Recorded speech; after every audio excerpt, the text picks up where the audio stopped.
Super સિક્સમાં હવે વાત રામલલાના ચરણ પાદુકાની, જે સોના, ચાંદી અને બહુમૂલ્ય રત્નોથી તૈયાર કરાઈ છે.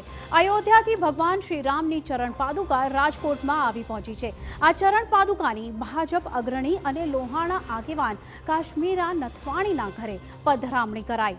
પધરામણી દરમિયાન ફટાકડા ફોડાયા અને ઢોલના તાલે સ્વાગત કરાયું. જે બાદ વિધિ વિધાન મુજબ ચરણ પાદુકાની પૂજા અર્ચના કરાઈ.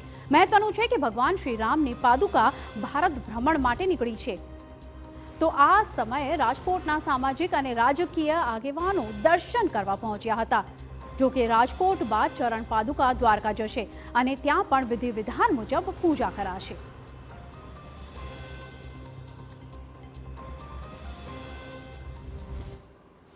કહેવાય ને કે વર્ષોની પેઢી પછી જે આ લાવો મળ્યો છે, આજે રઘુવંશીઓ છીએ અમે લોકો, જ્યારે કે રામના જ કુળના વંશીઓ છે.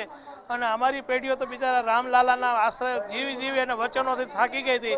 અને આજે નરેન્દ્રભાઈ મોદીએ જે વચન પૂરું કરીને રામ મંદિર જ્યારે બનાવે છે અને એની પાદુકાને જ્યારે દર્શન કરી છે, કે એમ જિંદગીમાં એક અનોખો લાવો મળે છે. 500 વર્ષની લડાઈને અંતે સુપ્રીમ કોર્ટના ચુકાદા પછી રામલલ્લાનું સ્થાપન આગામી દિવસોમાં આદરણીય વડાપ્રધાન શ્રી નરેન્દ્રભાઈ મોદીના હસ્તે થવા જઈ રહ્યું છે. અંતર્ગત સમગ્ર દેશમાં એક કાર્યક્રમોની હારમાળા સર્જાણી છે અને સમગ્ર દેશ આજે રામલલ્લાનો નવો જન્મ થવાનો છે એટલા આનંદ અને ઉત્સાહથી જોડાઈ છે. એમના ચરણ પાદુકા ભારત ભ્રમણમાં નીકળ્યા છે અંતર્ગત આજે રાજકોટ છે અને અહીંથી દ્વારકા જવાના છે. તો આજે આ અનેરો લાભ આજે મને અને મારા પરિવારને મળ્યો છે.